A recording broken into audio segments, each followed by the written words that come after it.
every time you hear his name, the next word out of their mouth is he's from this other town that was 4 miles away. And he's been there for 77 years and was born in that town. Welcome to Nice Ashes. Join hosts Mike and Nate for cigars and culture. Let's go beyond the smoke. So what are we smoking today, Nate? We are smoking the Gloria Cubana Serie R. And now I know what everyone's thinking. Haven't you guys smoked a bunch of these? We have, but we have not smoked the Maduro of this one yet on the show. So we are smoking the Gloria Cubana Serie R Maduro. And Mike, 2 things of note, I believe you said, right? We have a guest on for number 1. Do you want to introduce our guest? Yes. So I am recording from inside of a Connex that's buried 20 feet under the ground in the prairie region of northern North Dakota with a very good friend of mine named Chris. When you say North Dakota, you mean southern Canada, right? Because North Dakota doesn't exist. I do. Yeah. Okay. So, yeah, we a couple episodes ago, we had Mike Palmer on, a big Cigar Hustlers podcast, and we talked to him about the conspiracy theory that North Dakota does not exist. He's a believer now that North Dakota doesn't exist, so we figured we better send Mike to that geographic region to see if in fact it does exist. So welcome, Chris, and I hope you enjoy this cigar. We're going to all light up and get going with the episode, huh? Ooh, this one's got bite. That's stout. My airflow on mine is not the greatest, but it does have bite. Mine's nice and mine's really open. I don't know. It's all in the cross cut. Well, I V-cut like I normally do, but you're right. Mike does love that cross-cut. He does. Yeah. So, Chris, what's going to be our topic for the day? I think our topic is going to be true native North Dakotans and Townies. I know that I have tons of these stories, and Chris has a couple that we'll talk about. I suppose we should probably define the true sons of North Dakota as a group, and Townies, because I'm sure that not every listener knows what a Townie is. So why don't you tell us about the true sons of North Dakota, since you're from here, and then either Nate or I can handle the Townie talk. Right. I'm from here, but I'm not a true native son of North Dakota because I was an Air Force kid, so I will forever be known as an Air Base kid. Right, and for reference, Chris has lived here for 40 years. 42.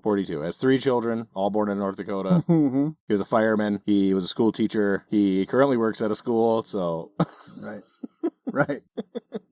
So, Townies. Do you want to explain Townie, Nate, or you want me to do her? Well, so true son of North Dakota is like, what, one of the 14 people that are born there every year? Whose great-grandfather's horse died in this exact area. Yes. Got it. Yeah. So that's got to be a dwindling population since nobody rides horses anymore, huh? Or do they all ride them still there? They don't have gasoline, petro there yet? We just got indoor plumbing. Nice. You're going to enjoy that. Right. Townie. Now, I grew up in a real small, probably not as small as wherever you are in North Dakota, but pretty small. We didn't even have a town. Why don't you take the Townie, Mike? I'll take Townie. So I grew up in a small town-ish as well. And a Townie is somebody who was born and raised in that town and who knows... Because they spent 18 years of their life there, they know everybody and everything in the town. And there's this phenomenon usually happens in areas that have a strong cultural identity. And there's positive and negative things that happen because of this townie culture, right? So these people all volunteer and they kind of run the town and all the things in it. But it can be very dark. There are dark elements. So there's significant positive things to it, but some very dark elements, depending on how that townie culture is. So let's say, if you lived in a particularly bad neighborhood in Detroit, you would probably have a mentality that was shared by the people in that little sub-district, and they would be the townies of that area. Sure. And because they have kind of a negative subculture, they do negative things occasionally. There's dark sides of that subculture. So rural towns tend to be exclusionary of outsiders in the extreme, and there's various levels of that. So I thought, but when you first started going, I thought, townies, that's like the people I went to high school with that never left, except they don't volunteer to run anything in town. They're just barflies. So that's different. They're degenerate townies. There's degenerate townies, and then there's the, the townies that leave and go to school and then come back and rule the town, so to speak. Yeah, you get your different 4chan ranks or whatever, right? Exactly. True. So I had a lot of run-ins with townies. When I was 40 here. years, that makes him a townie now, huh? No, not here. That's what we want to talk about. Okay. Right. Still a base kid that got here when I was 13. Yeah. Their youngest son is in college. Okay. Right. Third year. Med school, third year med school, right? Yeah. Right. And he's going to a North Dakota school. Right. Yeah. Right.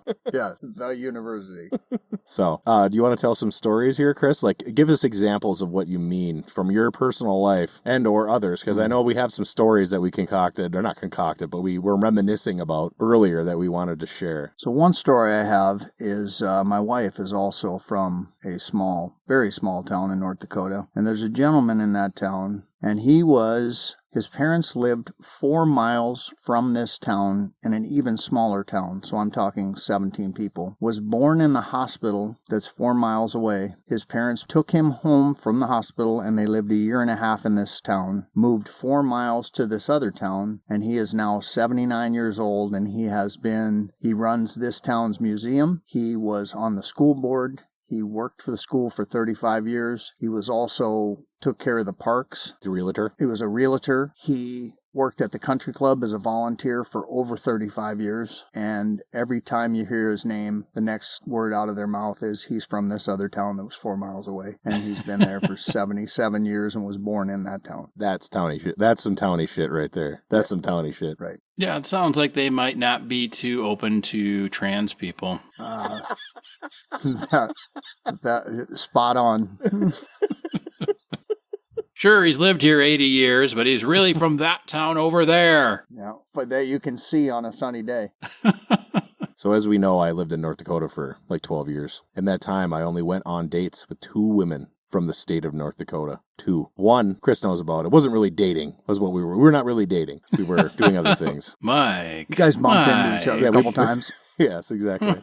And the other lady, we never did anything like that, but we went on a couple dates, and she broke it off because she told me she felt too dirty dating somebody who wasn't from North Dakota. And she was from a small town in central North Dakota of, 400 or 500 people. And she moved to the big town in her area with 10,000 or 15,000 or whatever it is.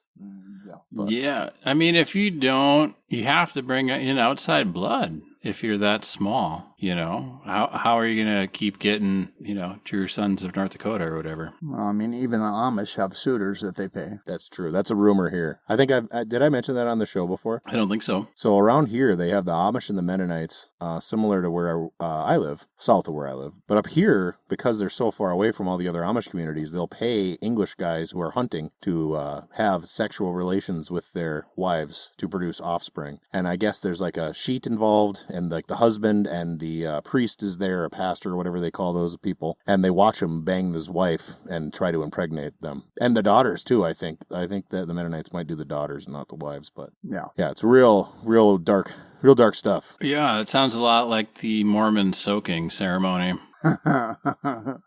Speaking of Mormons, I'm not Mormon, but they let me be a pusher once, to bounce the bed for them. So nice. Well done. So Nate, you came from a small town, and you've traveled and you've lived in other small towns, big towns. So yeah. Surely you got some towny stories. I have some towny stories from my hometown from my wife that I'm going to share. Sure. So, I mean, I guess I could never be either because, I could never be either because I lived in Wisconsin until college, but I was born in Minnesota, so I don't really got that going for me. And then right before high school, we moved, and so I really only spent 4 years in the town that I kind of consider home because that was when I was old enough to have memories. I mean, I have memories from before, too, so I'm not trying to say that, but, like the formative years, we were the outsiders moving into this small town. And we came from a small town, but not as small as where we moved to. So, and then I went to college, and I was in a big, college town. But then after college, I went out to the panhandle of Oklahoma, a town called Woodard in Oklahoma parlance, but Woodward to anybody else that can actually read. Not that I'm one to split hairs on pronunciations, as anyone who's listened to us before ever should know. That was a small town, but I don't know that I got ingrained enough into it to No, but you as an outsider had interactions with the Townies. Oh, well, of course I did. That's what I'm talking. Like negative interaction with Townies is what I'm talking about. Like, for example, my spouse, when she first moved to live with me up north, yes, she went to a local store that had a membership, and they checked her ID, and it was from Minneapolis. And the clerk looked at her and said, I see that you're from Minneapolis. What are you doing here? And then she told them the story, and then they were totally cool and accepted her as one of the Townies, because we Sure. up here are a little more open-minded and liberal than the Townies in North Dakota. Like, Shocking. That's shocking, Mike. Right. but that's like some townie shit, right? Like where I live, there's certain bars that are townie bars, and there's certain bars that are tourist bars. There's certain businesses that are townie businesses, and there's certain businesses that are tourist businesses. And the tourists are not particularly welcome in the townie bars and the townie businesses. Like they don't want them there. Even though, as if anybody knows anything about northern Minnesota, almost the entire economy of half the state is dependent on tourists coming from the metro to visit. Well, that's the interesting thing, because when we moved to where I went to high school, and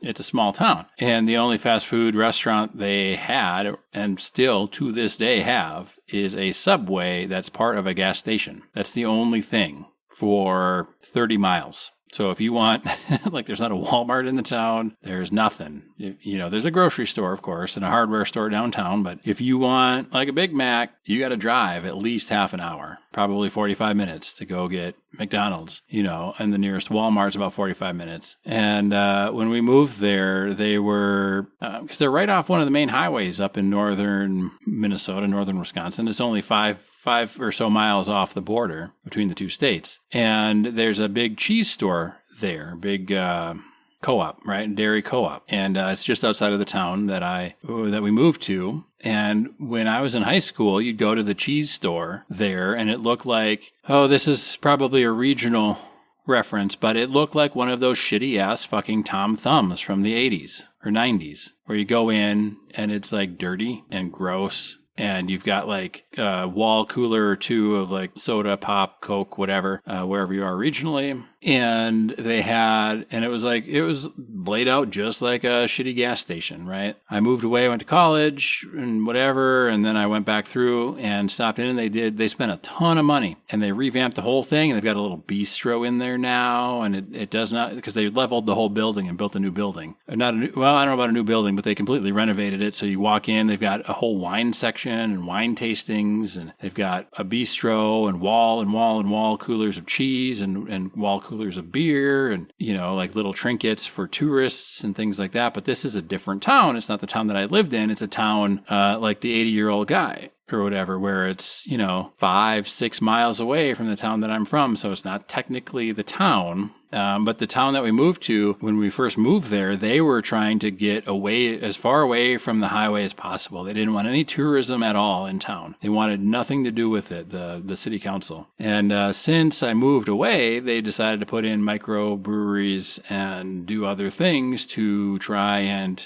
it's basically free money passing you by. You're an hour and a half from the Twin Cities. You've got a major artery going to all the other lake homes and lake cabins and things in northern Wisconsin. And you had the old city council when we moved there, saying, we don't want any of these outsiders here. We don't want them. Send them to the next town over. Well, the next town over has a mini golf course, has a movie theater, has resorts you can stay at, has hotels. They've got more fast food restaurants. They've got like a Dairy Queen and I think a McDonald's, and they've got other restaurants that are like, there's no restaurants in the town that I'm from. Like they have the bars downtown and that's it. And the Subway and the gas station, of course. But it's crazy. We can say a famous story. This is a famous townie story. Right. Leaf, North Dakota. You remember the story about Leaf, Chris?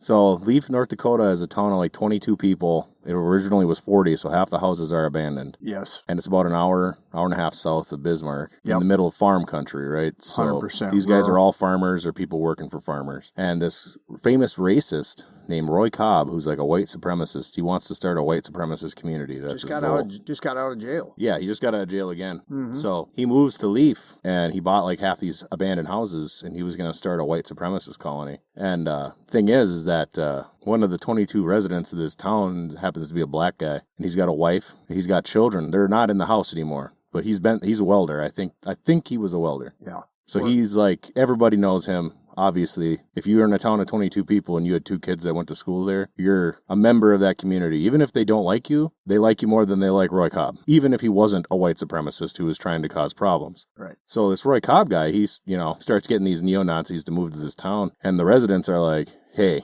You need to leave. And Roy Cobb gets crazy, and they start walking around with guns, and they videoed him, and the sheriff come and arrested him and charged him with terrorism and all kinds of stuff. And they dropped the charges on condition that he would leave the town and sell all the houses back to the town. And so the town bought him, and then they knocked him in. And they burned him to the ground. They burned him to the ground. Yep. Yeah. So now the town is 20 people. So this Roy Cobb, not getting the hint, he decides to move to another small town north of Minot called Antler. Antler's a bit bigger, but it's a hunting town, like largely. It's northern edge of North Dakota. Go ahead, Chris. It's got 4 grain bins. Yeah, it's got 4 grain bins. Instead of 2. Yeah. It's, Is that how they measure it there? Yeah. That and like churches, in Wisconsin, bars, you're not a and true dogs. town unless you have a cheese store. Well, that tracks. Yeah. So Roy Cobb, he moves to Antler, buying abandoned houses, thinks he can do the same thing. Except this time, there's no black guy. But somehow, mysteriously, all the houses Roy Cobb bought burned down when he was in town. Somehow it happened. His houses just magically burned down. You know what? The Lord works in mysterious ways, Mike. Says an atheist. Right. That is some towny shit too, where it's like, that town did not want him there. The first town really didn't want him. They tried to get him sent to prison. I don't know that this has anything to do with North Dakota, but I've seen a story online where like the bank will repossess farms, right? Well, they repossess anything that they can because they're greedy fuckers. But they repossessed this young man's farm, and then they auctioned it off. And all the other farmers, like everybody showed up, right? Like everybody showed up. But all the other farmers didn't do one single bid. So the guy was able to, the original owner of the farm was able to buy it back for like pennies or something. But that's like towny shit too. But that's like the good towny shit. Not that fucking with racists is bad. So I don't, Right. I'm not saying that, but. I worked for a farmer in southern Minnesota many years ago, and I heard a story, and I don't know if it's true, so I won't mention any names or any places, but I was in southern Minnesota working for a farmer, and one of this farmer's buddies was renting a house to a couple, and it turned out this couple was making meth in the house. So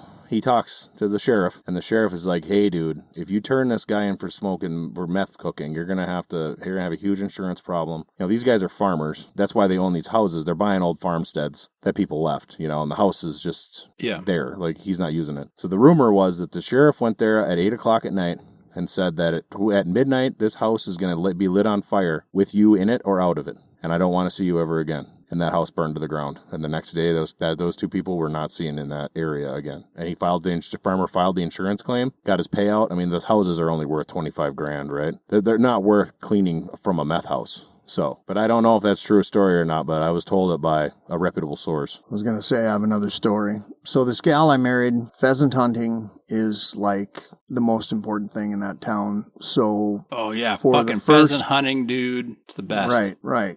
Which it is. So probably why I married her. But is this the one you're still married to and had all the kids with, or is this like a previous? Yes. Okay. This is number 2. Be clear. Okay. My last one. I call her my last one. So I could go down there pheasant hunting after we were married, not opening weekend. Actually, not in October, but in November and December, which I prefer anyway, because I'm not a fair weather hunter. But it took me 6 years to invite Mike and another friend of mine, Mike, and another guy down. And the reason we got invited down was, unfortunately, in this town, a young man died in a car accident while drunk, so they had a pheasant hunt for him. Sure. And I invited my friends, and when I did, the first year we went, the birds were high there, so it was easy to hunt, good hunting. Yep. We did that for a couple years, and then the bird population went down. So we go to this banquet. Mind you, there's 100 people at this banquet, and we have 5 guys now. And we're in this group of true native small town. They're from that town, and we're in that group. But the birds are down, so the people from the town, the younger guys that were our age, were like, hey, Chris, because I brought them all down, are you guys hunting today, or are you shooting skeet? Because the bird numbers were down, which basically said, you're not from here, you're shooting skeet today. Yeah, you're shooting skeet today. We shot skeet. That was the time your gun jammed, and we had to clear it out. But we had to go shoot skeet. We had to go shoot skeet. Yeah, and we left. Yes. We were drinking carbonated waters in I think it was in my truck too. Yes. And it was cold. It was cold as shit. Windy. And we're like, we're gonna go to the bar. And we did. And we did. So we didn't even really shoot skeet. And the next year, we were put in a hunting group, and we didn't go hunting at all. We just didn't hunt. Yep. Nope. We slept in. We did. Night before was tough. We had a lot of water. heavy water drinkers on hunting weekends. Right. Yeah, for sure. And I totally am a fair weather hunter. Like I don't get any joy in sitting out in the rain or walking around in that shit. I mean, kudos to people that do that. But dude, rain is a no-go for me, but snow, I don't give a shit. I Oh, don't care snow how is cold fine. it is. Snow is fine. I don't care about the snow. Rain's a no-go. I don't like walking on thin ice. I don't want to billy myself, but Yeah. I guess to clarify, my fair weather hunter is pheasant hunting. If you're a pheasant hunter, you know that in November and December, the tails get longer. If there's snow on the ground, they're easier to see. If you have a bunch of people, you can surround them, etc. I prefer to hunt then. It has nothing to do with the weather. I'm just most out-of-staters. No. I mean, there's a term, yeah, for sure. Like, but yeah, I'm there are certain times where if you go out as a hunter where 90% of the other hunters are not willing to go out, it's a pretty good bet. If it's raining, no. Well, like deer hunting mostly, like if it's warm enough to rain, the deer aren't moving, dude. And I don't, and it's hard to track them and shit like that. And right. I get wet. I give the example of Mike and I are going grouse hunting this weekend, and there's like a 75% chance of rain on Saturday. So if we wake up and it's raining, we're driving approximately an hour away to go to a bar and watch the Sioux game and celebrate the fact they sold this small town bar. Yeah, drink some water and stay hydrated and absolutely be a good responsible adult, right? We've talked about moving to this small town so many times, getting a house because they're cheap. Yes. But like there's these stories that we know, some of which we probably shouldn't say on air. But one of the guys we knew, he was the gunsmith and he had a private business. He did very well, but he drank himself to death in his 40s because of this small town and the shit that goes on, and he just couldn't handle it. He didn't feel comfortable. Chris, you must have some pretty crazy stories moving here from Hawaii at 14, Right. Yeah, I was born in Tucson, Arizona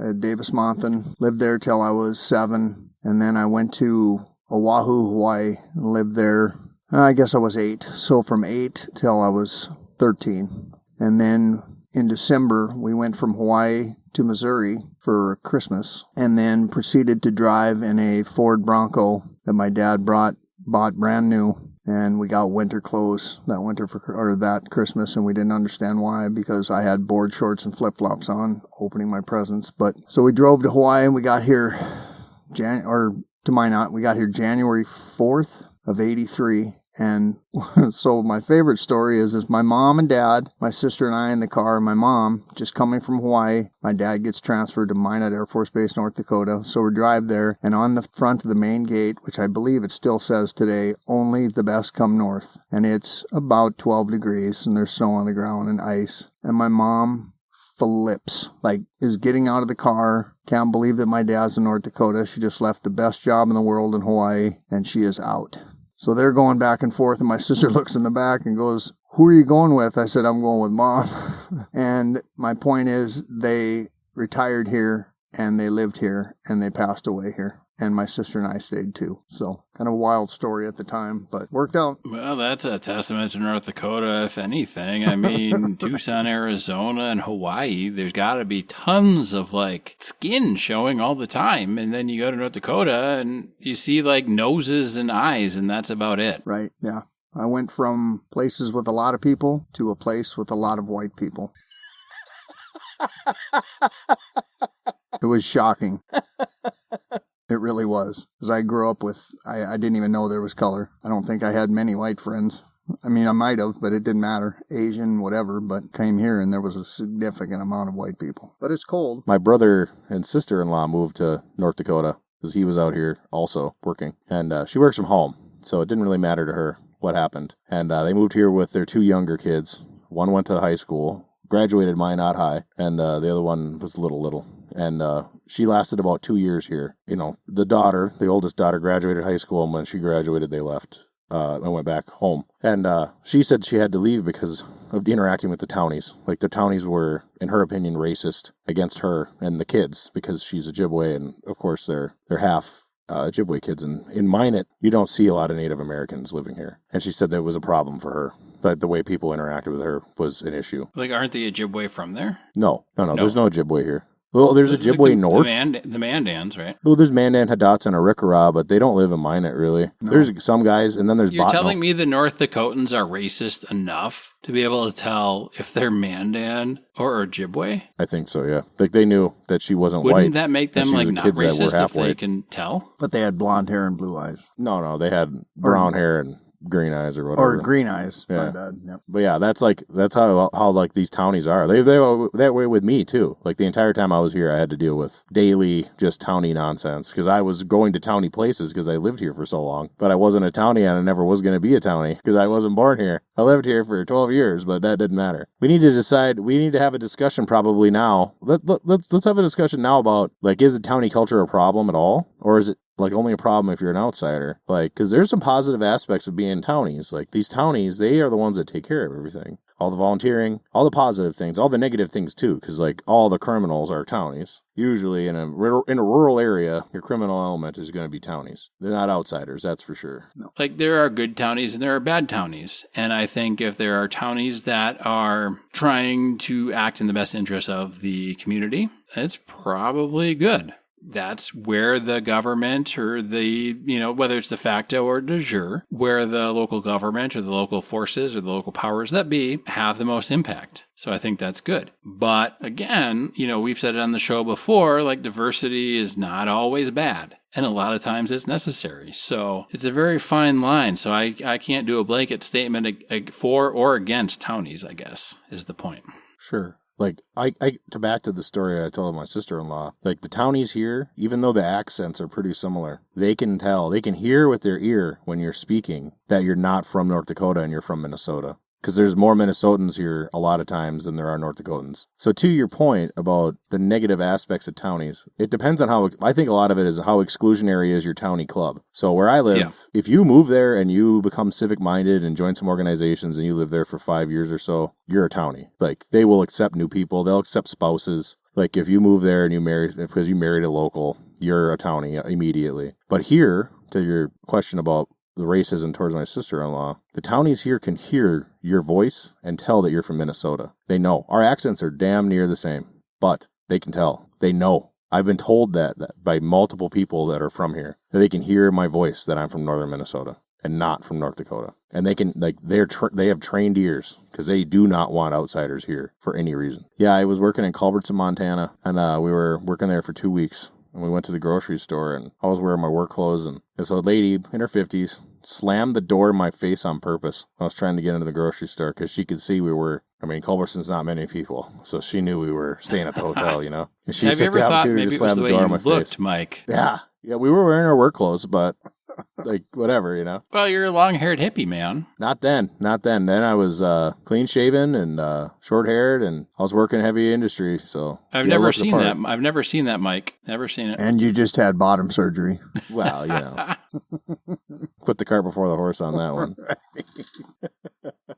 But yeah, no, I wasn't looking any weird or anything. I had nice short hair, and like I say, I was doing heavy industrial work full time, so you have to look a certain way. Yeah, I guess, I understand, but again, it goes back to what we talked about earlier, where you don't want, it's a store, you don't want somebody's business. You don't want somebody's business. Like, what do you care? What do you care where they're from? Yeah, that's some negative shit for sure. Well, yeah. Negative for them, and maybe you, depending on what you needed, but the only bottom line they're hurting is their own, basically. Like, who cares? I mean, that's part of doing give and business. Take. No, they did too, because we drove to Sydney. Yeah. We just fucking turned around, got in the truck, drove to Sydney, bought a grill. We didn't even have a grill with us. We were like, yeah, we're going to buy a grill and buy groceries to Sydney, and that's what we'll do. Yeah. Yeah, that was a good trip. That was the same one where one of the guys shit on the bathroom floor. There's 4 of us in a hotel room, and we all know each other. We've known each other for years. And one guy gets too drunk and shits on the floor and then denied it the next day. Classic stuff. Yeah, that same guy, we were working a different job, and it was like 300 flights of steps to get up to the top of this building, and we had to show our work to this guy that wasn't working he was like the company guy, and he was so hungover he threw up. Threw up when we hit the top of the stairs. He drank 12-pack of Zima the night before. And got sick. Oh my. You know who I'm talking about. I do. Yeah. I certainly do. Wow. Hey, he was a townie, and he had a reputation, too. Yeah. He had a reputation, too, but yeah. Well, see, that's the interesting thing, Mike, that you bring up. If you're a townie and you have a reputation, these people would almost rather you be a townie with a reputation, even a bad reputation, than an outsider. Absolutely. Here, yes, absolutely. Well, and many small towns all over the country, and I'm sure in other countries too. The saying is, I don't know, and this is one of those, I don't know if it's like the boomer humor or something where like the wife is like, I know he's an idiot, but at least he's my idiot. Talking about the husband or whatever. And it's kind of the same thing, but less humorous. And not that that should really be that humorous, because if you flip the genders on that one, then it's like, well, of course she's a bitch, but at least she's my bitch. Like, you get all sorts of weird comments and angry people at you. But again, like, how exclusionary do you want to be? And there comes a point when exclusion becomes detrimental. But on the other side, there becomes a point where inclusion becomes detrimental. I'm looking mostly at a lot of European towns, so it's a fine line. It depends. It all depends. I agree. Chris, you should tell the story about meeting that guy at the bar. Your the classmate, the guy who was 2 years younger than your wife that we talked to at the bar. Oh, when we were down Yeah. in her town. Yeah. Yeah, so we had just come from a banquet, and I don't know if it was Mike or I. We had bid on something or won something at the auction or whatnot, and he was thanking us, and he's like, where are you guys from? I'm like, well, I'm from northern North Dakota, and Mike's from Minnesota, blah, blah, blah. And I said, but I'm married to a gal in town, and I told him her name, and he pretended he didn't even, he's like, I don't know that name. And they literally graduated 2 years apart.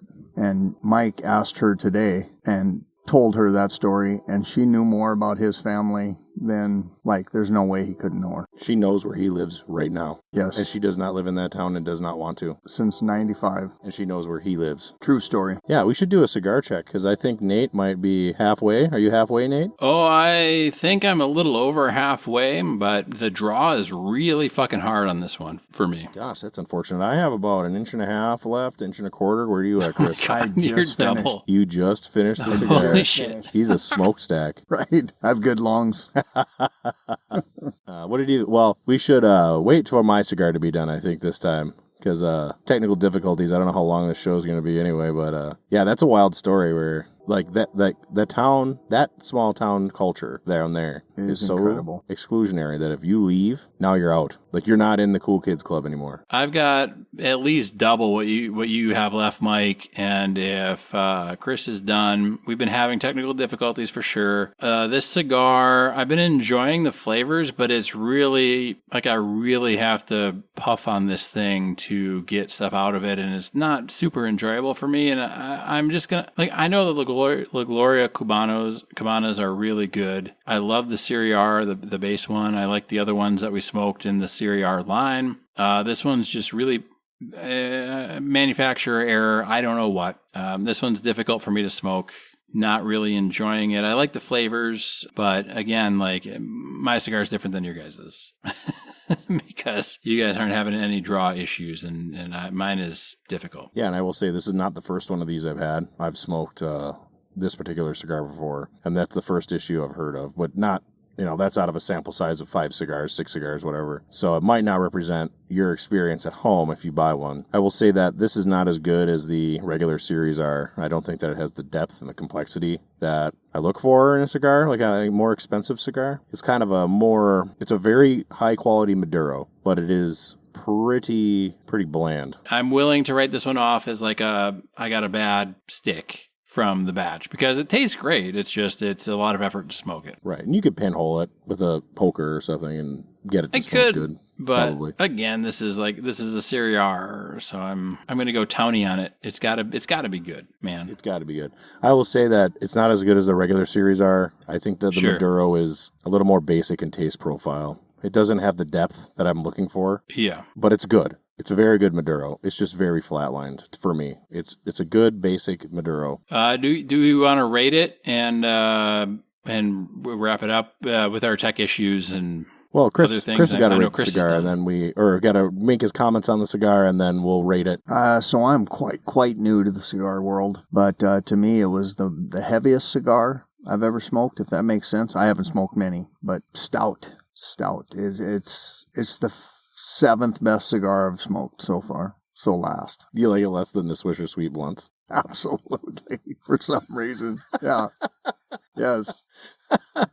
Yes. Chris has had many different kinds of cigars over the years, and good ones. I have. I have been spoiled by Mike, yes. So I'm going to rate this cigar probably a 3.5 because I expect more. I know that's probably unfair because it is pretty decent. I don't think it's unfair. Oh, you're going to go 2.5. You're a naughty boy. I gave it a 2.5 because of the draw issues, and I almost gave it more because of what I knew it could be. But again, like, it tastes fine. I enjoy the flavors, but it's so difficult for me to smoke, and I'm willing to try it again for sure. I'm not on the show or whatever, but the main Serie R is so fucking good that there's not really a reason for me to come to this one. I agree 100%. The Series R, regular Series R is an excellent cigar. And if you see these two together, buy the regular. So Chris, what's your ranking? I'm going to go right in the middle and just give it an even 3. And like I say, I'm no connoisseur, but 3. So we have an average of 3 for this one, which is a poor showing for the company, really, all things considered. Yes, indeed. I think the other Serie R, the baseline or the flagship